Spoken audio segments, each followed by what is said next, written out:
Hey guys, what's up? This is Matt Lane, and today we are coming at you with part 5 of BloodBorne.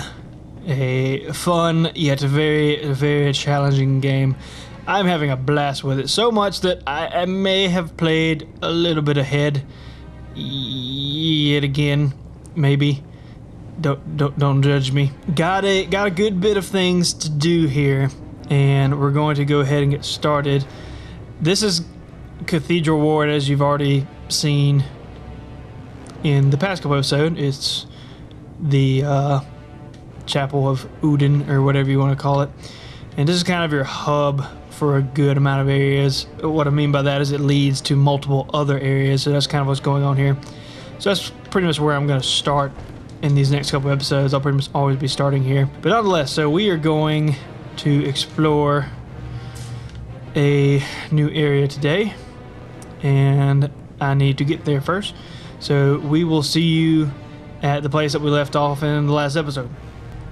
Alright, so this is where we left off on the last episode, and at that point in time, I didn't know if this was the right direction, the wrong direction, a direction, Bob Saget. But needless to say, now I think I know where I'm going, because I have played through a little bit, and I'm going to save you some trouble on things. Now, I've mentioned him in an earlier video before. If you want an actual walkthrough of this area, which I highly advise because it is semi-difficult, go check out Epic Name Bros channel. I'll have a link in the description of this video, and you can see a really good walkthrough of this area and how to handle it. But I'm not going to do that. This is just a playthrough. We're just going to have some fun. I have got another weapon, and I'm about to show it to you.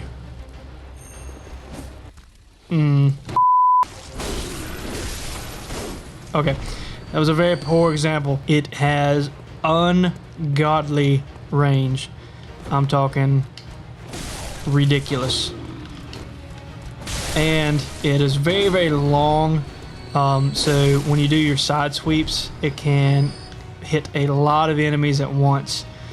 Let me demonstrate it with this guy, since he's actually, we'll start like way over here. Halfway across the map, and we go and stab the guy. Pretty much how this thing works, which is really awesome for certain enemies, especially larger ones, like the troll-looking dudes, whatever they are. This is a very handy weapon because you can just stab them from way far away, get the heck out of dodge, and then, you know, do another lengthy stab yet again. See? Just go way far away. Don't even really have to worry about a whole lot of anything with this weapon. It's pretty unique in a sense. Now, because of its length and the way it's working like that, it is slow if you're going to do a charge attack. Now, you have quick sweeps, or quick earth sweeps rather, in this mode. This is the two-handed mode, and if I break them apart, you see I'll have my gun separate now, and we do it this way, they're together, and it'll actually shoot like a shotgun spray kind of effect. This is where you would normally go, and I am not going to go that direction because I will probably die.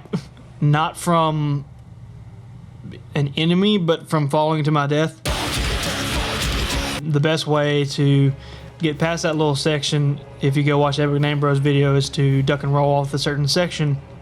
If you look up here, and I'll zoom in with editing, there's a man up there manning a freaking machine gun, or a minigun rather, and he will go to town on you.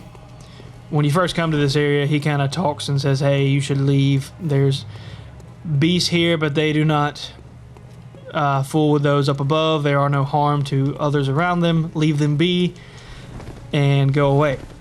And essentially, so he wants you to leave the beast alone, actually. And there's a lot of dialogue there, a lot of lore, a lot of fun stuff to go. But needless to say, we're just going to go ahead and go through the other way that I have already unlocked at this point. Now, you can't go this way initially, so let me go ahead and tell you that now. This is not the way you need to go. But this is the way you can go to get a few things, if you would like to. Because you can jump down here, but this door right here will be locked. And you can get here normally but that door will be locked, so you'll have to come all the way over here and go back up this ladder, which will take you back to where you just were. But we're not going to do that. We're going to go kind of in reverse, almost. I'm going to show you bits and pieces of this area. Now, it's very important in this area when you're just lollygagging and walking around, in my opinion, to keep your torch out. And there's a reason for that, and I'm about to show you. Those enemies you saw earlier, they are actually afraid, or I say afraid, they are not fans of fire. So what will happen is if you have this out, they are much less aggressive, and they will not really even attack that much compared to what will happen if you have nothing out, to where they will attack pretty aggressively sometimes, especially in numbers. And as always, as I've come to learn in this game, enemies individually is not that much of a problem, but when you get them in groups, that's when things start to change a little bit. Backstab! Oh yeah. This weapon is just freaking amazing. Now, as I said, I'm doing this kind of backwards in a sense. You would be coming, if you went the correct direction, you would have to face these guys first, and you would be coming from this direction, rather. Let's go ahead and take care of this guy. Come at me, bro! Oh, he hit me. Oh, he hit me. Oh, he hit me. Not off to a great start. Suck it. Suck it. Suck it. That's what you get. As I said before, I hate those guys. They, no matter what point in the game you get, they're still kind of tough. Now, you can kill them fairly easy. It's not like they take a tremendous amount of hits compared to any other enemy, but as you notice, he only hit me like 2 or 3 times. Oh, he hit me. Oh, he hit me. Oh, he hit me. And I was almost dead. Oh, look, a hanging body. What could possibly be here? It's just game design, right? Just what is that? It's a trap. Yeah, I actually learned about this from another area.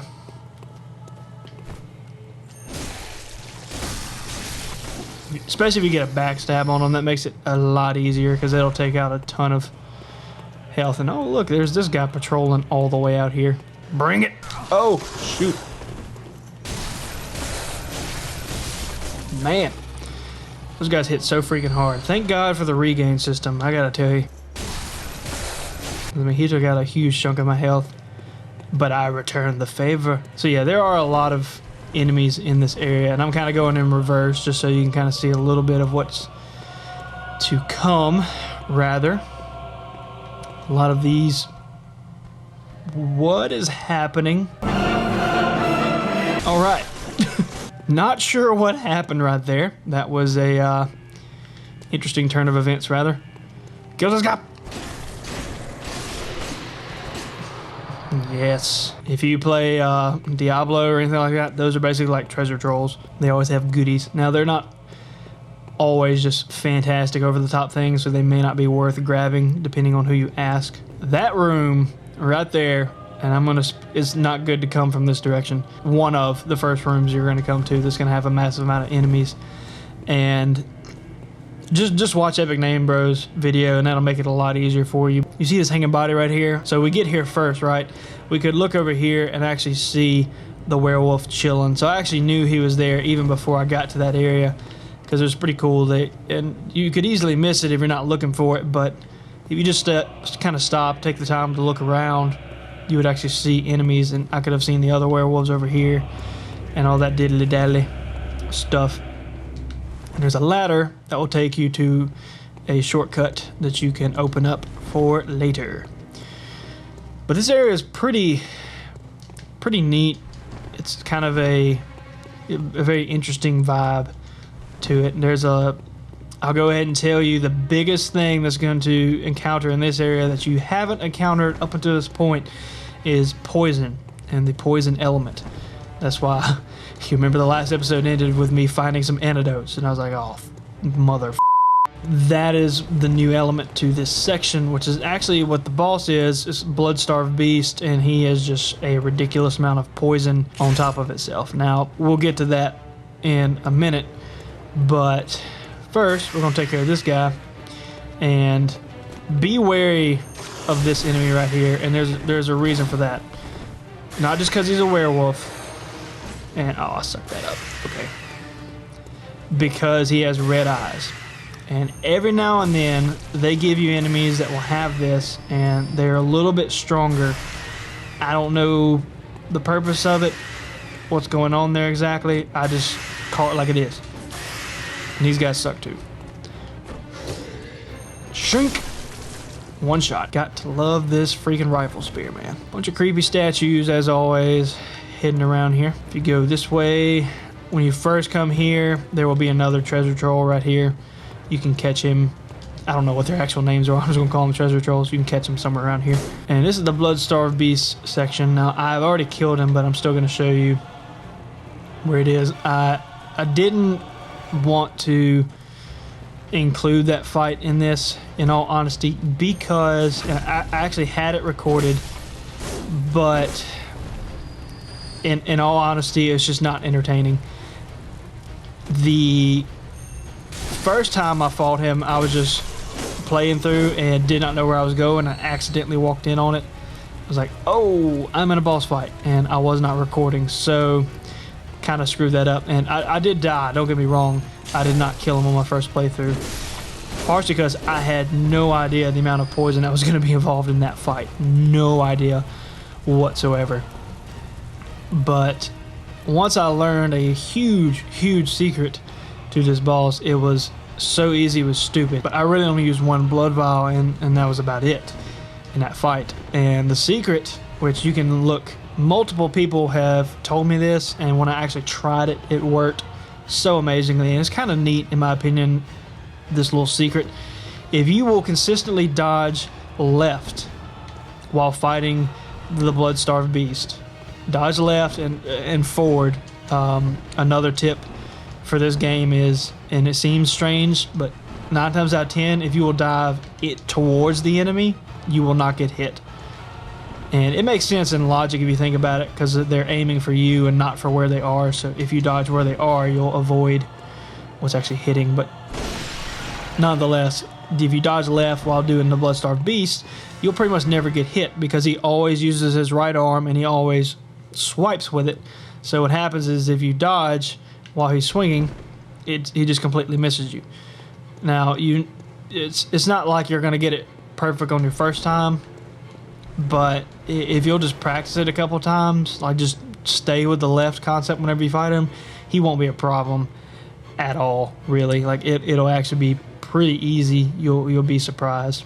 But that is the blood-starved beast, and that's really all there is to that. And then you'll have just a little save point where you can return to the Hunter's Dream once you beat him, and that's about it. And I love the fact I can have 2 weapons now in both my hands. It's awesome. We already knew that with the torch and the gun, but having this for long attacks, really long attacks, and then this for speed is clutch. And knowing when to use them is very important, because different enemies will have different things. I just kind of used the rifle spear for the most part because I wanted to show it off today and just show you what it was all about. But that's actually going to be it for today, guys. I know it's kind of a shorter episode and not really a whole lot going on. Just kind of wanted to show you a little bit of this area. Please like, comment, or subscribe for anything about anything. Completely redundant statement, but I don't care. But I digress. So that'll be it for today, guys. And looking forward to the next episode, and we will see you guys next time.